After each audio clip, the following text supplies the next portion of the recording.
All right, welcome everyone. My name is Kristen Turner and I'm here with my colleague and co-author and collaborator, Troy Hicks. We are representing our National Writing Project sites tonight, and we are very excited that you have joined us to talk about engaging students, particularly in virtual instruction. The title of our presentation is Cameras On or Cameras off? And this is a question that we have been hearing a lot in the media, as well as in our own circles and our own networks, and wondering how we engage students and whether turning cameras on is actually evidence of engagement for students. So I had the opportunity recently to shadow some middle school students who were completely virtual. And I spent a couple of days just sitting in the same room where they were and watching what they did and noting what they did and wondering why most people didn't have their cameras on, but when the students did have their cameras on, whether they were actually more engaged. So Troy and I have been talking about this, and a lot of our colleagues have been talking about it. And tonight we want to share with you some tools and activities that we use to engage students through conversations, writing to learn, and by building relationships in their remote classrooms. So as I said, I'm Kristen Turner. I'm director of the Drew Writing Project and Digital Literacies Collaborative, which is housed at Drew University in New Jersey. And Troy, why don't you go ahead and introduce yourself? Thanks, Kristen. So I'm Troy Hicks. I'm the director of the Chippewa River Writing Project at Central Michigan University. And we will be sharing all of the... Sorry, Troy, I muted you. You muted me. I'm Oh my sorry. goodness. I didn't even mute myself that time. I'm Oh my sorry. goodness. The problem with 2020 Yep. and 2021, which I heard today, the first 2 weeks of 2021 are like the bonus scenes to 2020. That's how we're all feeling right now. Anyway, how auspicious.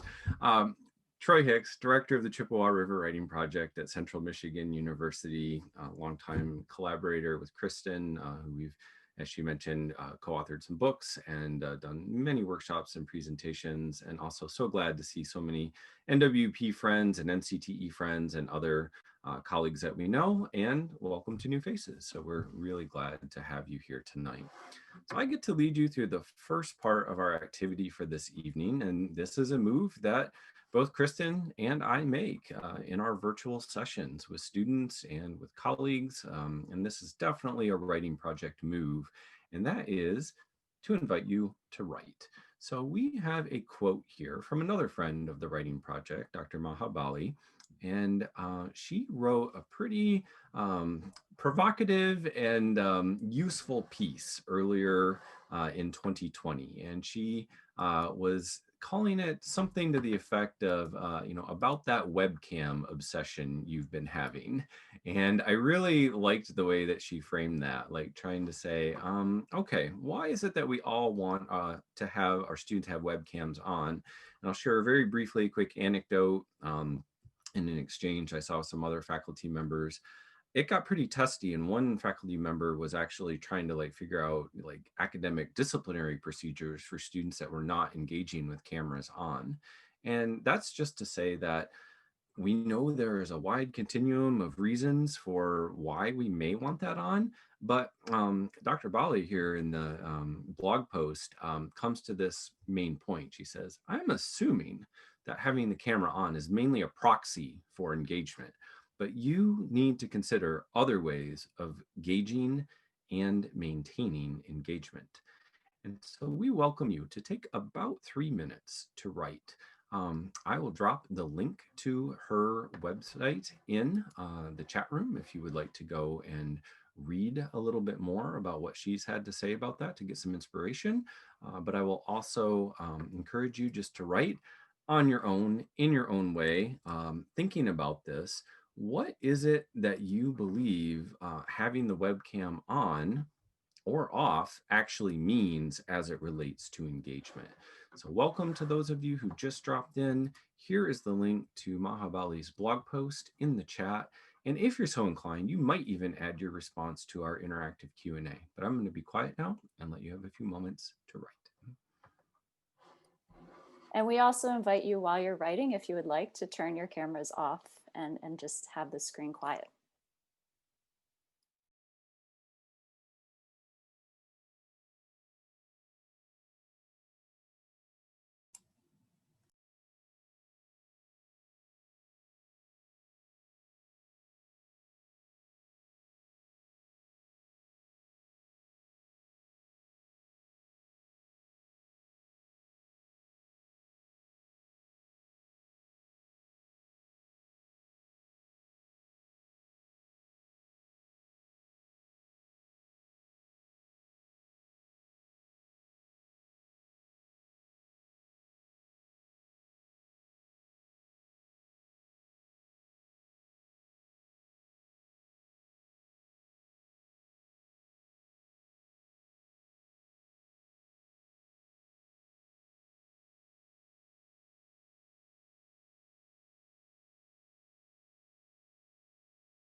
take just a moment more to wrap up what you are writing. And again, if you are so inclined and you would like to drop your item that you're writing into our interactive Q&A here, we would really appreciate that. I'll be able to pull up one or two of those here in just a moment.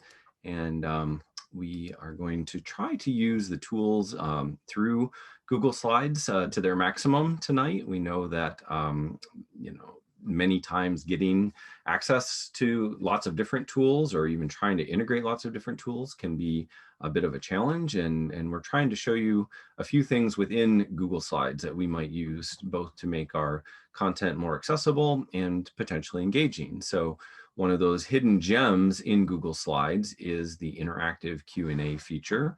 And so Tracy, thank you for participating. One of the ideas that came through in our initial writing was, when I read the quotation, my first thought was you would ask us about the other ways of engaging and whether that aspect of the quotation was on target.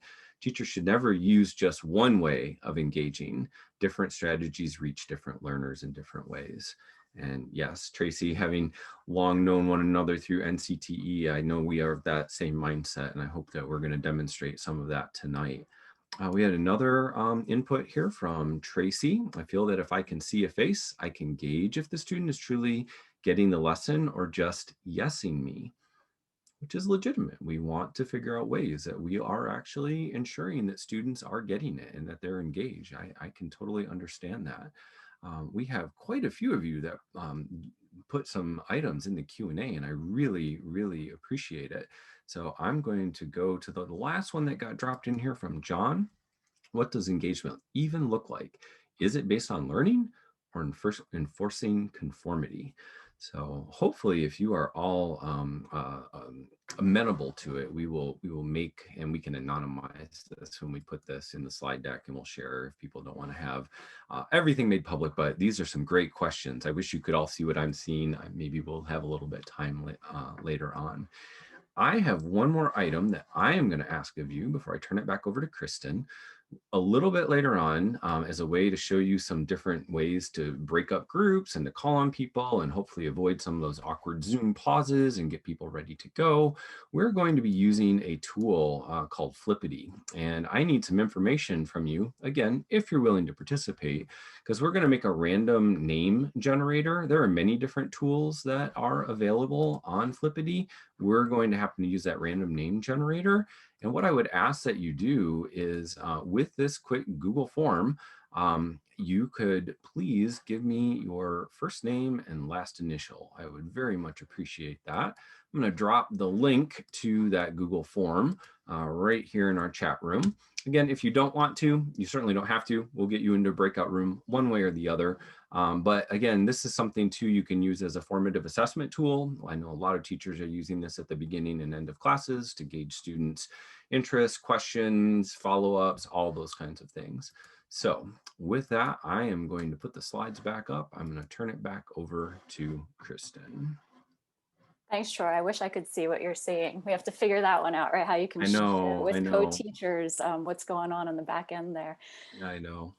So we are hoping tonight to really think hard about how we can engage students through not just looking at them on camera, but through the things that they are doing in our virtual classroom. And these are questions that we ask ourselves as teachers, whether we are in a virtual setting or a face-to-face setting. So Troy, can you go on to that next slide, please? So we are thinking about engagement through how we get students to respond and participate. And participation in a classroom really comes by being a member of a community that feels like you are in a safe or a brave space to participate. So one of the questions we ask ourselves is, how do we make sure that our students know one another and feel comfortable with one another so that they feel comfortable talking? And that's really just about the relationships in the classroom. The second thing that we think about is, how can we use writing and low stakes writing, not just the performative assessments, but the low stakes writing that allows thinking to develop and allows conversation to happen. and allows students to explore ideas so that they can extend from the classroom to perhaps beyond the class or to conversations that are happening outside class as well. And then finally, we're looking at that conversation, which is something that I think all teachers struggle with. How do we get students to talk in meaningful ways? I had the opportunity to sit in on some pretty large scale interactive school projects where students went into breakout rooms and I was in a breakout room with them and they kind of said, we have no idea what we're supposed to do. And the other day or recently when I was shadowing those middle school students, I saw the same thing. When students went into the breakout room with best intentions, they just didn't talk to each other. They did their own work. Their other students were in the breakout room with them, but there was very little interaction. So we want to think about how we can get them to talk and talk meaningfully in a way that moves their thinking forward in those breakout rooms. So today we're going to try some things, and this webinar became a little bit bigger than Troy and I had initially thought it was going to be. So please bear with us. We're trying some things with a very large group that we would normally do with a class of 20 to 25 students. So hopefully it will work, and if it doesn't, it's going to be something that we can all learn from as well. So we're going to start with relationship building. And we're going to start with an activity called Yes and. And if anyone comes from the theater world, you may know that yes and is an improvisation technique. So it's a rule of improvisation. When you're on the stage, you can never say, well, yes, but, because as soon as you say the word but, you have stopped the conversation. And in improv, you have to build on the conversation. So I like to use yes and as a way to teach students how to have a conversation without shutting down the conversation. Always saying yes and. And I think this is good as we look at our political discourse today. If we can think about, yes, I hear you, I recognize you, and I'd like to build on what you're saying and add some other thoughts to the conversation, we can really think about how this improv technique of yes and can help us structure conversations. I like to use it as a relationship building activity. So we're gonna do this. So we're gonna give this a try right now. Okay, I'm gonna put you in a breakout room and you're gonna end up with random people. I know that this is a network of a lot of NCTE people, a lot of NWP people. You may know someone in the breakout room. It's quite possible you will know absolutely no one in the breakout room. So your goal is to first meet each other. So I would like everyone to introduce yourself by just saying your first name. Okay, unfortunately, we don't have the time tonight to get into those, deep where we come from, why we're here, what we're thinking. This is just going to be a quick activity to model what you might be able to do in the classroom with your students. So introduce yourself by your first name, which should also be on the screen for everybody, and then quickly number yourselves in alphabetical order. So if your name begins with A, you're probably going to be number 1. And if your name begins with Z, you're going to be number 4 or 5, depending on how many people are in your breakout room.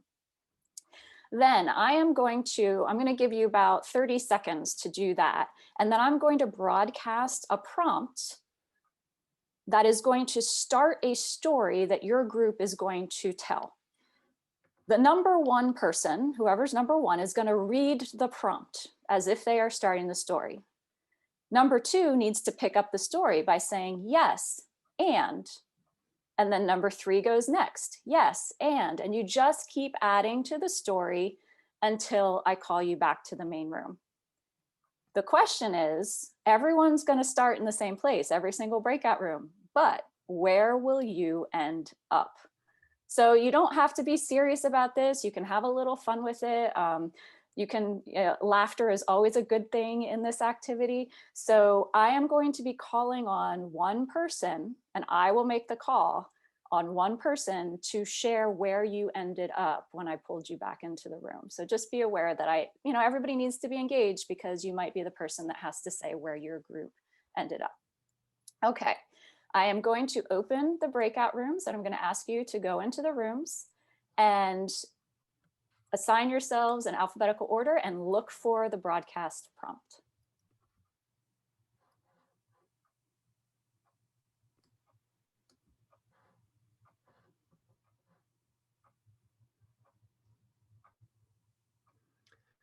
And for those who are watching anytime asynchronously later on, one of the things that Kristen and I decided we were going to do is have a little back channel teacherly conversation that's going on. So I know Kristen at this moment is still helping people get to the breakout rooms that they need to get to.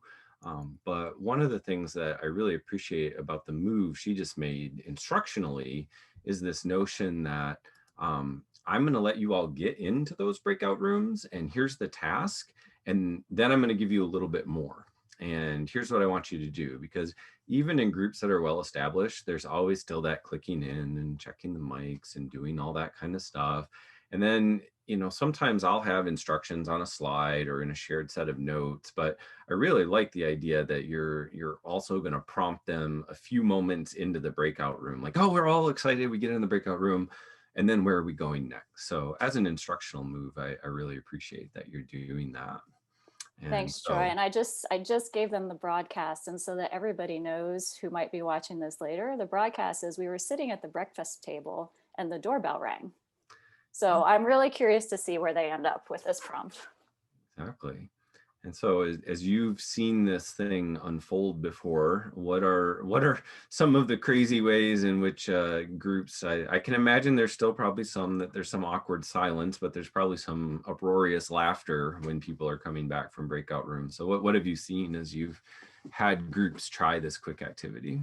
Honestly, every time that I have tried it, they come back to the main room when I pull them all back with huge smiles on their faces. And I just say, I cannot wait to hear where you've ended up. And I often start with this prompt. It's a good prompt just because it starts the beginning of the day and there are so many places that you can go by the end of the day. People have gone to the moon. They have had the marshmallow man show up at the house, like it can get really crazy. But then there are some that are a little bit, just more typical things, but they're still smiling when they come back to the room. Gotcha. And then so fast forward us, like this is obviously an early semester, early in the workshop type of thing. How does this build towards future collaborations and breakout room activities? What does this do for your groups? So we keep coming back as we're having conversations about yes Mm, and how we always want to follow that principle no matter what conversation that we're having. And so we'll actually play this game several times and keep mm, coming back to the game just to remind them that we're not shutting people down. We're actually building on what they want to say. mm. Okay, so I'm going to bring everybody back pretty soon here. Now, do you typically broadcast to them to let them know, hey, 2 minutes left or 3 minutes left, and then do the countdown, or do you In just? this one, I'm just gonna close the rooms because the rooms will close in 60 seconds, but they can come back earlier if they want. So I'm gonna go ahead and do that. Gotcha. Normally I would say, Yeah. hey, 2-minute warning, or same thing I would do in a face-to-face classroom. Sure, sure. And then for an activity such as this, would you typically try to bounce from room to room, or with it being so quick, do you kind of just catch your breath as an instructor and get ready for the next segment of your lesson? Or what might you be doing in terms of managing the breakout room, since this is kind of a low pressure, low stakes activity? For this particular activity, I stay completely out of it because Oh, this is about just relationship building among the students in my class. In a normal breakout room activity where I would want to give them feedback or something like that, I would hop into different breakout rooms. And there are all kinds of reasons and purposes for why I might choose one breakout room over another. So it looks like the breakout rooms are going to close in about 6 seconds, and everyone should be magically pulled back to our main room if they're not back already. Um, and I see smiles as people come back in here. So I'm really looking forward to hearing where everyone ended up. If you are number 3, please type a sentence or two about where you ended up after breakfast, where you went from breakfast. So number 3s, you are the person who gets to share. Put it in the chat, please. Where did your group end up? Where did the story take you?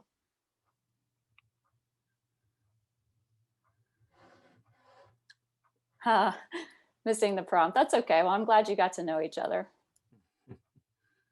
We have one group that was playing outside. That's good. Someone slipped on the ice by their car.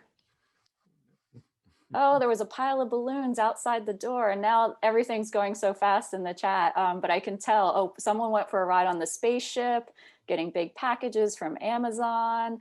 So this is great. And thank you. If you didn't have a number 3, somebody stepped in for that. So thank you for sharing with us.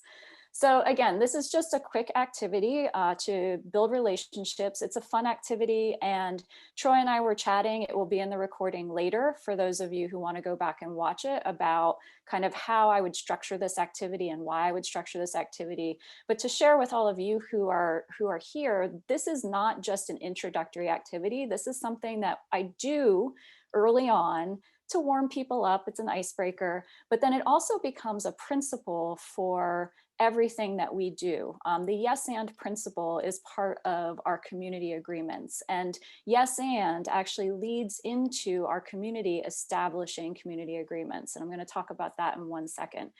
We hope that every conversation that we have is based on the yes and principle, where we are not shutting down other people's ideas or other people's perspectives, but we are building on them and building our own understanding of what other people are saying, which means we have to listen as well.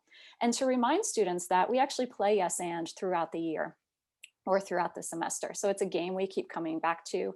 It lightens the mood. It reminds us that we're a part of a fun community of learners, but then it also reminds us that this is a principle that we want our group and our community to be built on. So we're looking now at a slide that says establishing our community. And I wanted to share with you a few slides that I actually share with my students before we go into our next activity. So establishing our community is really important work that we do at the beginning of any semester or any academic year. And go ahead, Troy. I talked to them about community agreements and the difference between agreements and norms and rules. And one of the things that I have found as I've heard conversations about whether cameras need to be on or off is that it really falls into that rule category. That it's a university or a school mandating that the cameras must be on, or a university or a school saying you cannot mandate, so therefore you must have a rule that it doesn't have to be on. And rather than look at whether there are rules for how our community acts, or there might be norms, I would say the norm for teenagers right now is to take class from their bedroom in their pajamas without showering or maybe even brushing their teeth, with Troy's miming having a hoodie over their eyes. And honestly, you know, my children's district sent out a note about that, you know, get up and get dressed, rechange the norm. It's not necessarily a rule, but let's change the norm. And then that's different than how we interact as a community, or it's a collective vision. It's what we need to do to feel safe with each other. Go ahead, Troy. So when we're talking about community agreements, we're really looking at consensus on what every person in our group needs from each other, and then commits to each other in order to feel safe, supported, open, productive, and trusting, so that we can do our best work, so that we can stay engaged and we can care about our learning. And so I run my students through a process. The first is that I ask them to write for 10 minutes. So I give them a journal prompt, which is the next slide, I think, yep. And I ask them in a virtual setting, and I do this again in a face-to-face or a virtual setting. In a virtual setting, I give them permission, explicit permission, turn your camera off, go and write. You don't even have to write on a computer. You can write in a pen with a pen and a paper in a journal, the old-fashioned way, so to speak. But write about what you need from the rest of the people in this class, most of whom you've never met before, or some, you know, in some cases, maybe you've never met anyone in the class before. So what would it take for you to feel safe, supported, open, productive, and trusting, so that we can do our best work and grow together? So after they go and they just write for 10 minutes, we come back together and we follow a pretty strict protocol, which allows each person in a small group in a breakout room to share without comment, and then to have a conversation about what they notice, about what they're thinking, and then to come to some consensus in the smaller group about what the small group, what do those 4 people in that group think they need. And then that smaller group can bring their proposed community agreements to the larger group for full class negotiation. In the small group, we need to have very clear rules for the people who are in the group.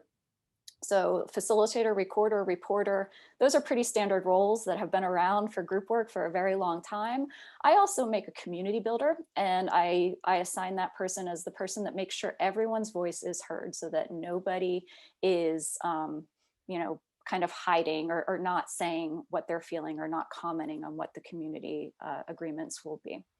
So we are going to give a portion of this a try right now, just to practice it, to model it, and then think about where we might go for the future with this. So Troy, go ahead to the next slide. Oh, I'm sorry. This was an example of the community agreements that my cohort made this year. And it was interesting because cameras did not even come into the community agreements. Now, admittedly, this example is from last May, and I wonder whether they would feel differently now, having been virtual students for basically almost a year, but cameras on and off wasn't even an issue in that class at that time. So now we can go to the next slide. And I'm putting a link in the chat for everyone to follow. We're going to be working off of this Google Doc for this next activity. And I'm going to ask you to go back into your breakout rooms. So you should at least know the first names of the people in your breakout room, and maybe a little bit how they think and how they were adding to your story as you shared. And we're going to go back to the Mahabali quote and the writing that you did based on that. And we're going to focus in on one aspect of community agreements. And that's whether we should have cameras on or off in this community. So I want each person kind of looking at the writing that you made or that you did earlier to share with the rest of your group. And there's no comment on this. Every person just gets to speak and share. And then you're going to talk for 1 minute about what you notice based on what everybody says. And then you're going to have 2 minutes to kind of talk through, well, what are we thinking? What are we thinking about? Should we have cameras on? Should we mandate that cameras are on? Should we offer the choice? But what if students don't engage if their cameras aren't on? And you can just have that conversation that I know is bubbling. You wouldn't be here if that conversation wasn't bubbling inside of you right now. And then you're going to articulate a proposed agreement, just one agreement, and write it on the Google Doc. So if you are looking at that Google Doc, you will see that there are roles for each of you. If you are a number 1, you are the facilitator who keeps time and on protocol, and the protocol is listed there for you. If you are number 2, you are the recorder who takes notes for the group in your own document or on paper. You're just kind of jotting down things you're hearing and saying so that you can remind the group. If you're number 3, you're the community builder, making sure everyone's voice is heard. And if you're number 4, you are the reporter, and your job is to write the one statement next to your breakout room number on this Google Doc. Okay, so you have the protocol, you have your roles. I know that some of the breakout rooms didn't have enough people in them. So I have hopefully moved some people around so that you have more people in your breakout room. If you were only a group of 2, I hope you had at least 3. We are adults, so I think you can make this work given the large group that we have, and just make sure that all the roles are covered among you. So I'm going to reopen all the rooms and give you about 7 minutes to work through this, and I'll know you're done. And I'll know I can bring everybody back early if I see agreements populating up through room 13, because that's how many breakout rooms we have right now.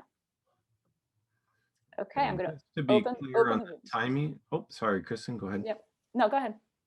Nope, just to be clear on the timing, there was a question in the chat, and if you could just remind, how long will people be in the breakout rooms in total?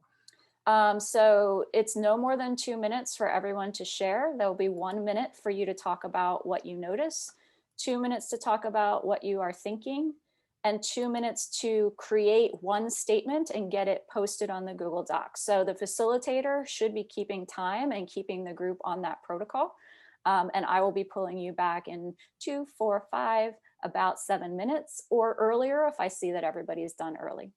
Great. So this is intentionally designed to be a very rapid fire activity meant to be like less than 10 minutes. Well, for this, because we're only focusing on one agreement right now. Yes. Certainly. Yep. Just wanted to, I think just articulating all that. So, all right, we'll trust you to do what you need to do in your breakout rooms, and we'll see you back in The rooms are open.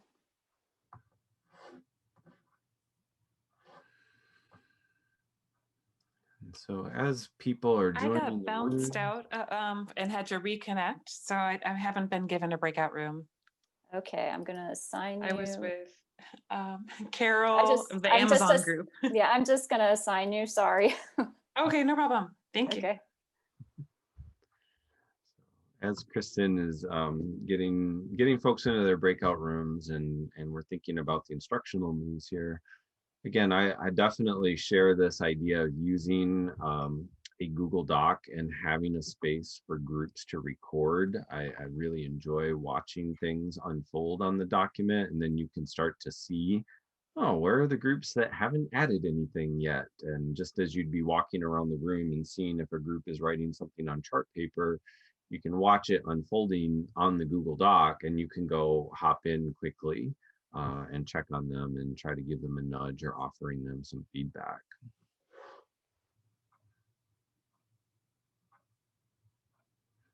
I also appreciate the protocol. I'm going to pull that back up.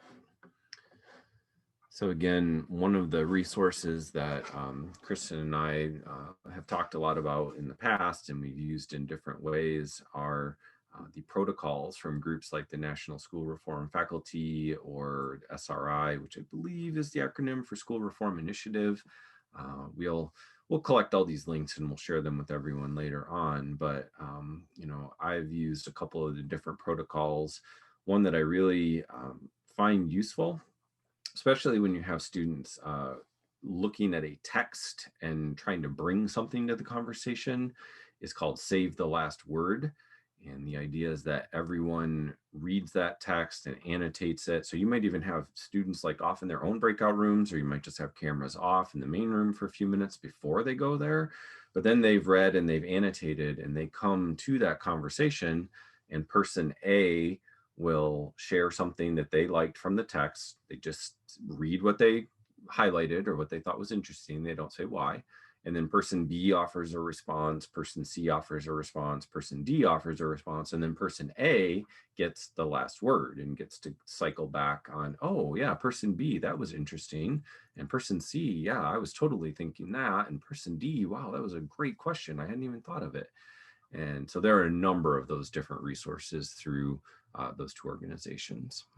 yeah, I think protocols are probably the most underused teaching resource, and one of the most important if you want students to have productive conversations. And even adult learners have a hard time just being put into a group and making progress, but protocols can really help people feel safe and able to share without fear of judgment, or without, you know, someone attacking their thinking or their opinions. So Mm-hmm.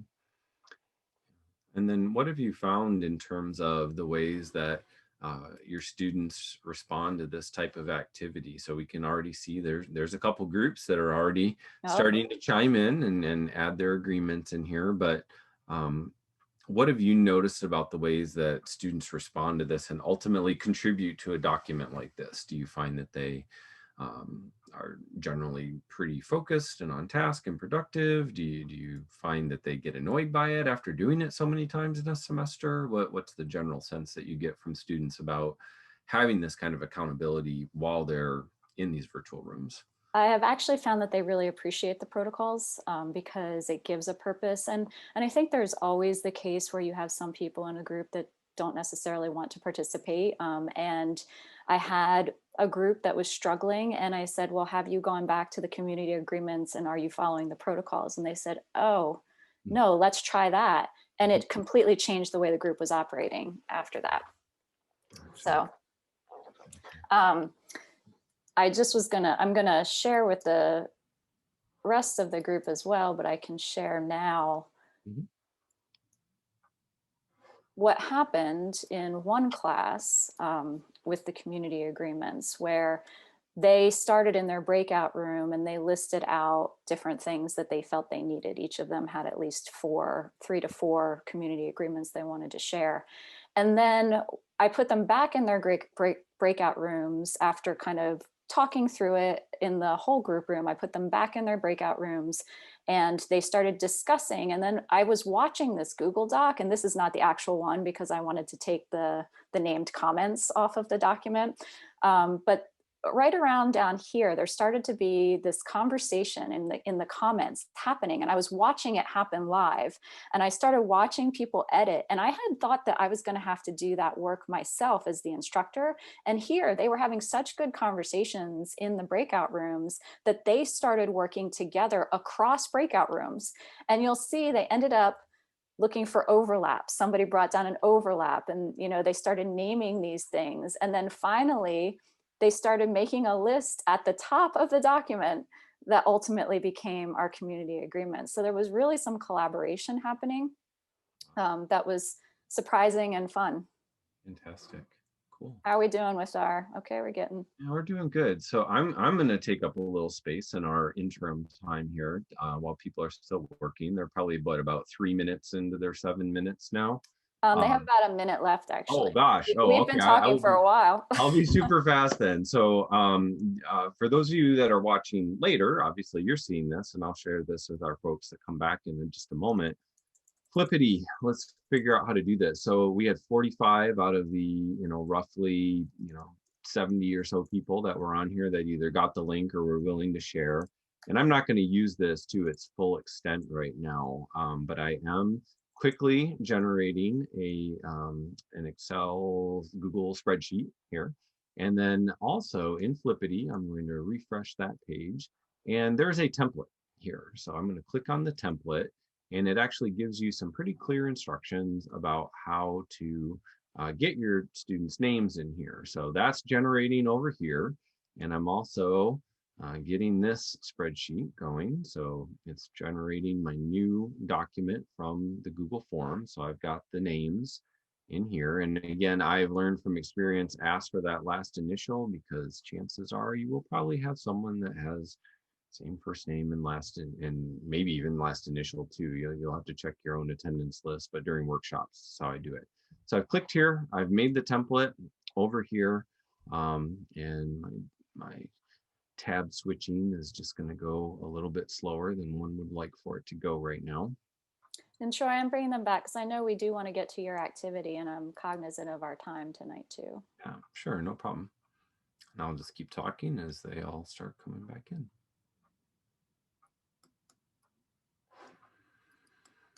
All right, so as people are coming back in, and for our anytime asynchronous viewers later on, I am just grabbing this nice list of your names and I'm putting it into the Flippity template. So Flippity has given me this template document. They call it copy of Flippity random name picker. I'm just going to rename it tonight for cameras on, so I can go back and find this later. And so you just want to rename that really quickly. And then you just take all your names and you paste them right in there. And what will happen then is that you go to this document, it says, get the link here. Now it says, oh, you need to publish your spreadsheet. So I go back to the main spreadsheet and I'm going to make sure that I publish this to the web. And then Flippity works its little magic and it gives me a new URL, and that URL will be my random name picker. And as everyone is coming back into the room, you'll have to go back into the recording and watch this later. We're going to see if maybe 1 or 2 people, and I've got you all in lineup mode here. So Clemencia knows that I'm going to call on her and she should get ready to click on the microphone and be ready to speak here really quickly about what happened in her group. And then the next person in my queue is Taylor. And maybe if Taylor doesn't want to talk, she would put a pass in the chat room, so I would know to pass her and go right to Melissa. But let's see if Clemencia wants to say something about what happened in the breakout room here a few moments ago. Unmute myself.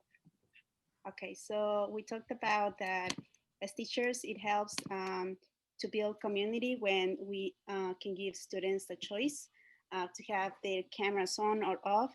Sometimes we can we can be flexible for some activities. We can encourage the kids to have their cameras on, but they can also have the choice to have their cameras off.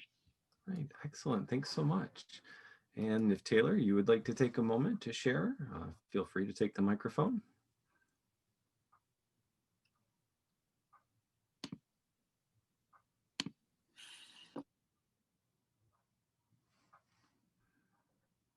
All right, just practice my good Zoom wait time here. And Melissa, we'll give you a moment if you would like to share. We'll hear from one more person with Melissa if you would like to share or take the microphone, please. Hey, sure.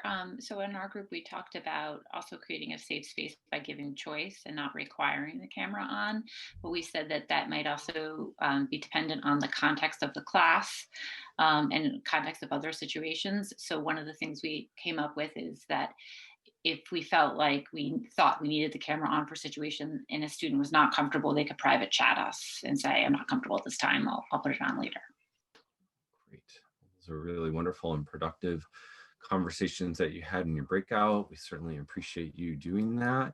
And Kristen, did you have anything else you wanted to add about this activity before we jump in and move to our next one? Well, I just want to say, Missy, what you just said is a perfect example of a community agreement, right? So if the class can come to that together where you're saying, for the most part, we want cameras on. And if your camera needs to be off for some reason, private chat the teacher and let the teacher know, or private chat someone in your group that you feel comfortable saying, I just can't have it on right now. And that communication, like that community agreement, allows the students some agency and some ownership, but it also is something that says, hey, we actually do feel better. And, you know, I'll agree, we feel better when we can see people on the screen and feel like we're interacting with them. But it's not a rule that you must have your cameras on. It's an agreement that we have made. We would prefer it that way.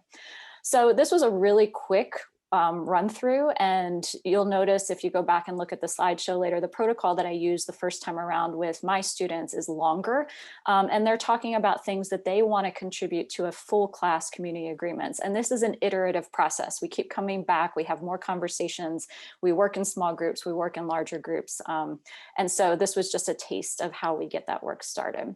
So Troy, we can move on to the next thing. Right, absolutely. All right. Couple quick things here with Flippity.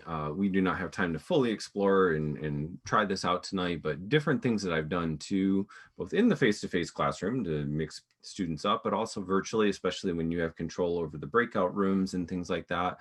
There are options for mixing them up and putting them in groups of 4. And then say you want to jigsaw groups of 4, you can randomize them and mix them up again. And there are lots of different things that you can do in terms of jigsawing. Okay, now we're going to go there. That of course requires you to make some manual changes in your breakout room, but you can have this kind of running in the background. So they're all in breakout rooms for 7 minutes.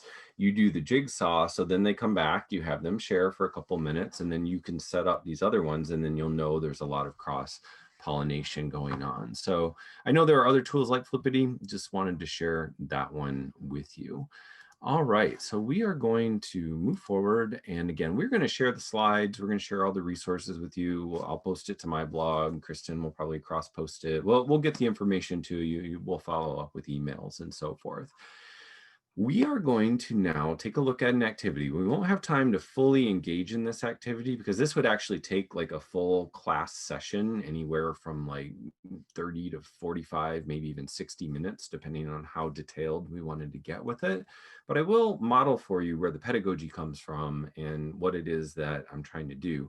And I kind of inadvertently left one thing off. I just remembered while I was getting ready to introduce this, and that is that part of this activity, the fact that it's in a Google Doc that's going to be shared and interactive, I get a little bit of inspiration from Lisa Heifel, Kelly Hinton, and Sarah Landis from the HyperDocs team. And they have a lot of different ways of thinking about hyperdocs. And I like to think about them, especially when we're in higher ed and with adult learners, as spaces for collaboration and interaction. So what we're doing right now isn't a true hyperdoc, but I just wanted to give them a shout out because I thought that was pretty valuable.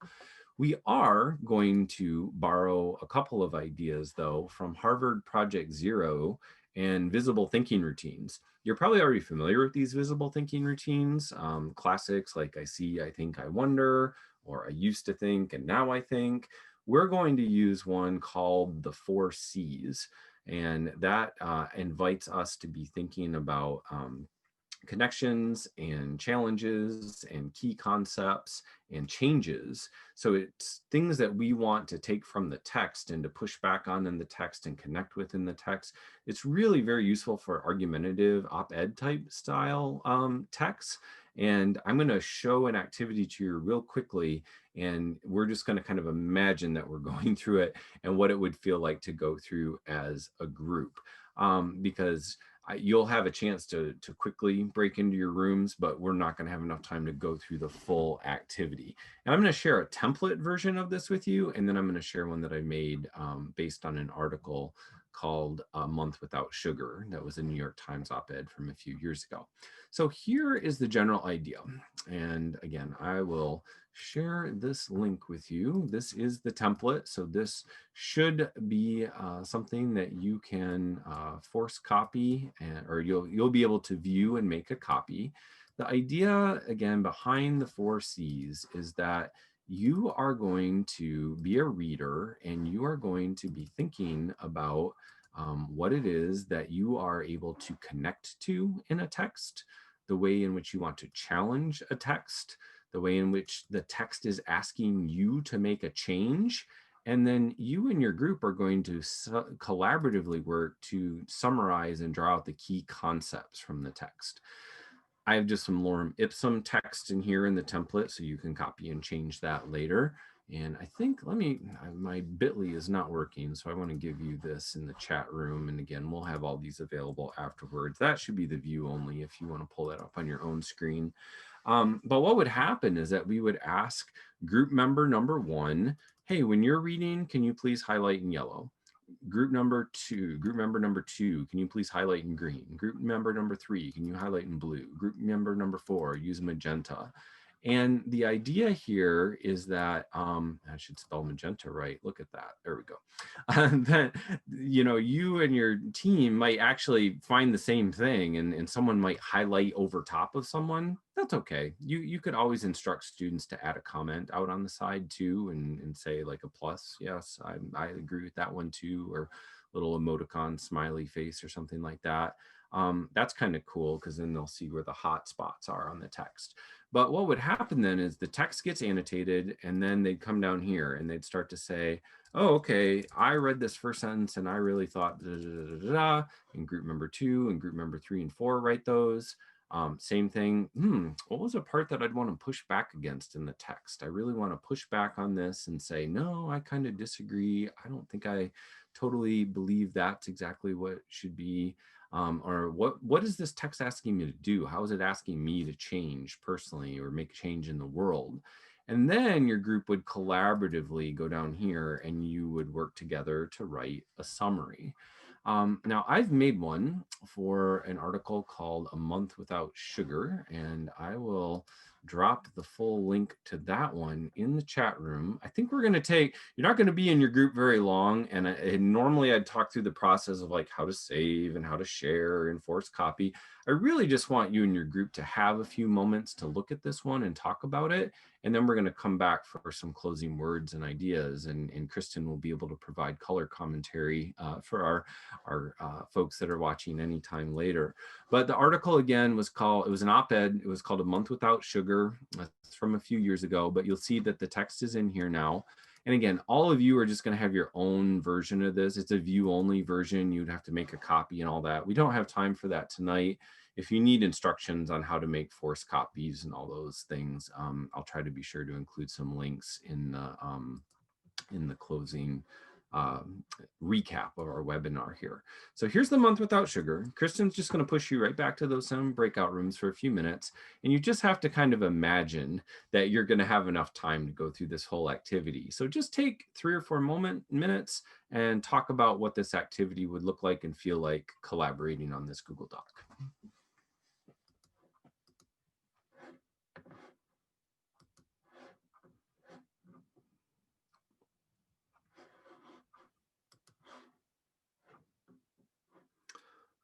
Right. Sorry about that, Troy. I was trying to get them back into rooms and No, didn't have my microphone on to start asking you. Oh no, that's okay. Yeah. I still have a couple. Hey, Kristen, can you put me back in group 8? I left and then jumped on in a different. I've got everybody, and if you can just join the group that it invites you to join, that would be really helpful. Oh, shoot. Okay. Well, I hit not now, so it's not enough. I'm sorry. All right. Oh, here you are. Okay, so Angela, you can be our color commentator here. So how could you imagine having students engage around a shared Google Doc that's kind of got this structured protocol for them to work through together? I'm really loving this. I'm thinking about, actually, I'm going to share it with my kids' teachers tonight, because exactly what, Kristen, you said that you were noticing. I'm a literacy coach and my kids are doing remote school. And they tell me when they go into breakout rooms, they just kind of like look at each other, except for their cameras are off, right? So they just sit silently. And so I just really love this. And it's reminding me, I saw something on Twitter recently where a teacher was trying to basically figure out how to do, like the, how we do conversation on the big paper, or have Right. a discussion. Yep. Mm-hmm. And this is just reminding me of, or just, pushing my thinking. Yeah, and what you just said about they go into the breakout room with the cameras off and they don't know what to do. And even if a teacher has provided a, what I might say is a structured worksheet or a task to go through, it's a group project. And I get a lot of complaints from kids that say, I'm the only one that did it. Whereas Troy, what I really appreciate about this protocol that you're sharing is that you can see that every student did or did not engage with the material. Yeah. And you can see that by looking at the color coding. You can see that by looking at the boxes that you have. There is a space. I mean, technically we could see that anyway, looking at the history in a Google Doc, but this just makes it so clear to the group members, what is my job here? How am I supposed to be engaging? And as a teacher, it also allows you to go in and say, student A didn't get it. I need to work with student A a little bit more, or the student A got the connections, but not the challenges. And so, you can help individual students and see what the individual students need. So I really appreciate that about this protocol. Well, and I like the way that it layers their thinking right on top of each other so that they can see how the other people are thinking, because exactly what you said, Kristen, too, they just end up all doing it on their own. And so you miss that collaboration piece. Yeah. So I've called them back, Troy, so they should be back in a little bit. It reminds me too, if I can just say one more thing, that just as we have to think about how to measure engagement differently, we also have to think about facilitating conversations differently too. Mm-hmm. And this is a practice I would do even if we're all in the same space together. Yes. Right. And I think that really goes back to the point that good pedagogy is good pedagogy, and good pedagogy can transfer from one context to another. You just have to think about the tools at your disposal in that context in order to enact the pedagogy. And if what you want is good conversation, then you have to teach students how to have good conversation. You have to make them feel like they are in a safe space where they can have conversations. And then you have to give them purpose to those conversations. Absolutely. Welcome back, everyone. I am going to drop the bit.ly short link for that template document, so you can just copy and paste that and have that available for you. I wish we had a little more time for you to be able to share out. I'd call you out on Flippity and all that and get some responses. We'll maybe hang out for a post show if anyone wants to talk for a few moments, but we want to respect your time because we know we're coming to the top of the hour. Here's the project, Harvard Project Zero, Visible Thinking Routines. Again, you've probably seen many of these, See, Think, Wonder, Think, Pair, Share. A lot of these are classics, but you can adapt and take any of these and turn them into those interactive types of activities like what we did here, and provide structure for students to write their own responses and then collaborative responses. And yeah, great. We're getting some wonderful comments there in the chat. We really appreciate it. Glad you had fun in your breakout room there, Heather. So Kristen, I'm going to put the Q&A link again, because we'd love for people to offer their final reflections here and to potentially say, yes, I will drop the Harvard Project Zero link for you. Absolutely, right there. If anyone wants to, as part of like the Q&A submission, put a few comments in that we could then pull up on screen as we're coming just to the top, and maybe just a minute over the top of the hour. Yeah. If And anyone you will have another option besides the Q&A to share out as well. Once Yeah. Troy is able to get the, and Troy, maybe you can drop that Q&A into the, oh, it's up there. Okay. Yep, I just dropped that in there. And so we're, as we thought we would have lots of time, we were like, oh, we're not going to fill it out. Yes, we filled it an hour, Kristen. It was not. We always do, Troy. I don't know. We always do. We had a great conversation. So tell them, we may not have time to do this within the context of the webinar tonight, but why don't we just tell them a little bit about our thinking and what we were potentially thinking about as an extension and some anytime learning in between class sessions. So you'll probably notice if you go back through our slides that we kind of really thought through the activities that we're doing and what was focused on relationship building, what was focused on writing to learn, and what was focused on conversations. And the writing to learn piece is an important part of thinking, and it can be to demonstrate thinking or to develop thinking, and it can happen before, during, or after any activity. So this particular option that we were going to give to you at the end here is to share your learning, share your reflection from your takeaways from tonight. And you have a couple of different options. And writing to learn doesn't have to be paper and pencil or words on a screen. So we've offered you multimodal options as well. So if you like Padlet, there's a Padlet option where you can upload images and things like that. We have a Flipgrid option where you can offer either text or video response. And then we just said option 3, reflect in your own way. I saw somebody hold up the old-fashioned journal earlier in the webinar. So, you know, that's fine too. Or as Troy has offered, you can offer your reflection on our Q&A, and we can maybe close out with just 1 or 2 of the reflections if they come in on the Q&A. Yeah, we'll do that. So I'm monitoring that over on my second screen. I've got a little pop-up that would show up. We just want to reiterate the fact that as with all learning, online learning, and especially learning where we have these precious moments with students in these real-time synchronous video sessions, mostly need to focus on building meaningful relationships. Content is important, absolutely. But we also know that relationships are really one of the reasons why we're all teaching in the first place, and what makes the learning of the content more valuable. We've tried to show you a few different ways where we could write little things, write some longer things, use writing to learn across a couple of different contexts and for different audiences and purposes. All of these things could then be extended and shared in different ways. And then, of course, hoping to lead you towards more substantive dialogue, so students aren't just caught there going, I don't know exactly what I want to talk about, or they answer the question so briefly that it doesn't really get them fully engaged. So, all right, I'm gonna just see if anything, I don't see anything on the Q&A, which is totally okay, because we're, oh wait, nope, they're starting to roll in here. So let me just show 2. Angela said, I can't wait to share these strategies with the teachers in my school, especially content teachers. Yay, thank you, Angela. We really appreciate that. Jennifer has said, all right, what did Jennifer say? With a new term beginning, having new ways to have students communicate with one another, with or without their lovely faces on the screen is great to have in my toolbox. That's awesome. And then Amy, thank you. I was a little late, but appreciate the ideas, new and reminded or expanded. So that's very kind of you. We appreciate it. And there was one question earlier. We'll reiterate it again. We are definitely going to write this up. We'll put it on a blog. We'll send you an email. We'll put it out on Twitter. We'll follow up with resources and all those kinds of things. So just know that we'll definitely be getting this out there if you missed anything during the chat. And you can always download the chat right from Zoom by hitting that little ellipsis on the chat box and then making sure that you save a copy of the chat for yourself. With that, I'll put our contact information back up again, and I will let Kristen have the closing words. Oh, thank you. You usually let me close it out, don't you? I actually think, Troy, I know our contact info is up there at THKHT, at Hickstro on Twitter. But Troy, I think you have to go back to the slide that you skipped over really quickly.